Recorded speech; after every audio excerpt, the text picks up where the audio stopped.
السلام عليكم ورحمة الله وبركاته. يا هلا مرحب، حياكم الله جميعا مع أخوكم علي مقبول لتوريد زراعة النخيل.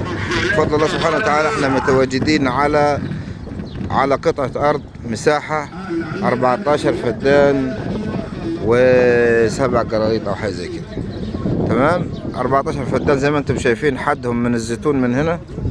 تمام، حدهم من الزيتون هنا. طبعا ده الشارع، ودي محلات طبعا هنا في المكان، محلات وجامع وانت ماشي كده.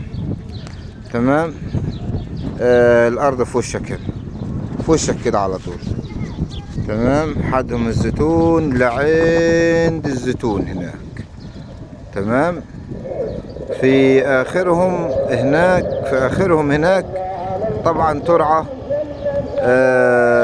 مية نيل، وبرضو الارض بتشرب مية معين.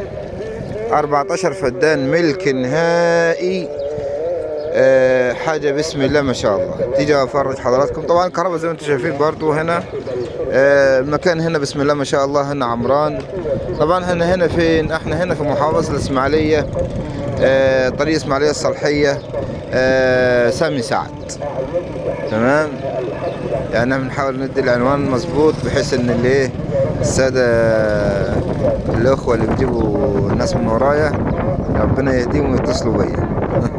تمام، طبعا زي ما انتم شايفين بسم الله ما شاء الله، الارض زرع الجيران هنا زارعين زيتون، حاجة بسم الله ما شاء الله طبعا، ورمان. تمام، اوضح لكم كده واحدة واحدة كده بسم الله.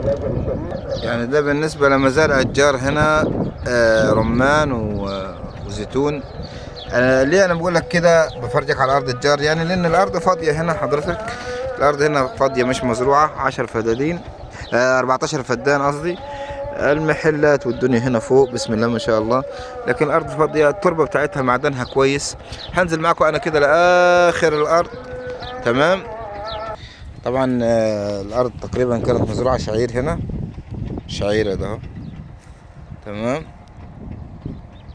ومتنهرة للطماطم هنا، متنهرة للطماطم.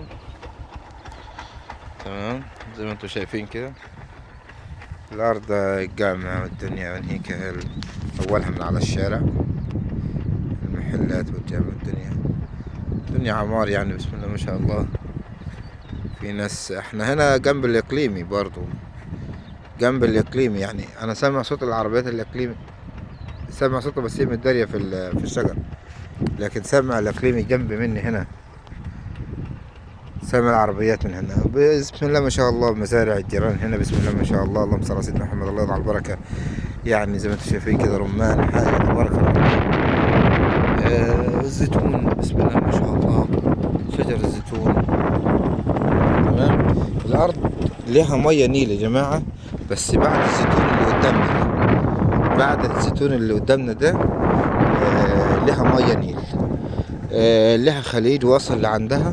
تمام، بس طبعا الخليج عالي، فعشان كده هيعوز تركيب مواسير. يعني بقول لك يعني عشان اقول لك في الصورة. تمام، هي عاوز تركيب مواسير. طيب، وبالنسبة للسعر، السعر والله يا جماعة حاجة بسم الله ما شاء الله.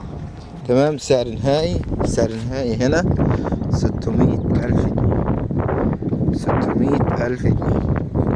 يعني لو والله على سعر اللي بشوفها والدنيا اللي بشوفها وانتم فاهمين كده كويس.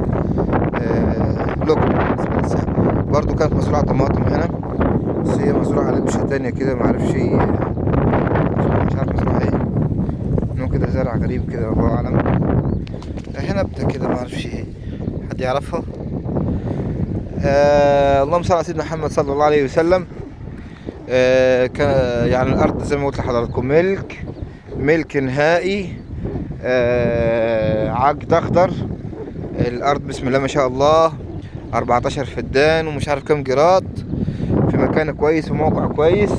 بتشرب ميه نيل وبتشرب ابار لان الخليج عالي. ولكن هو ليه فكرة ان اللي عايز يوصل المية النيل ان هو يركب مواسير. تمام، هيركب مواسير يرتاح. تمام، انا طبعا سامع صوت العربيات الاقليمي، هي بعد النخل مش بعيدة يعني مش بعيدة عن الإقليم من هنا. تمام يا جماعة. بالنسبة للسعر زي ما قلت لحضراتكم 600,000 جنيه، حاجة بسم الله ما شاء الله. 14 فدان، عرضهم كبير، يمكن يزيد عن 150 متر، يعني ممكن عيلتين ثلاثة يسكنوا فيها. أرض زراعية، أرض استثمار، حاجة بسم الله ما شاء الله. وفي رعاية الله. وكان معكم أخوكم علي مقبول لتوريد وزراعة النخيل الحياني في مصر والوطن العربي. اللي عايز يزرع الأرض ديت نخل يا جماعة أنا مستعد. بسم الله ما شاء الله، أرض زراعية يعني حاجة تبارك الرحمن. طبعا النخل يجود هنا بسم الله ما شاء الله، وأونهك نخل كمان. تمام. أوري حضراتكم برضو النخل هناك. بصوا شايفين النخل جيد هنا. تمام. في غلة وفي شعير وفي زي كده، لكن لما اقول لك يعني انها يوجد فيها الغله، يوجد فيها النخل، فهو يوجد هنا. بالاخص كمان النخل العمري، النخل العمري، التمره المعروفه اللي هي معروفه لدى دكاتره الطب البشري بعلاج السكر واللهم صل على سيدنا محمد. طبعا تمره معروفه برضو انها بتنحشي فوزد جلوز، ومعروفه لدى الفنادق، ومعروفه في التصدير بتمره الملوك. ولكن احنا كتير في مصر يعني ما نعرفش عنها حاجه، ولكن بره بيعرفوها اكتر منا.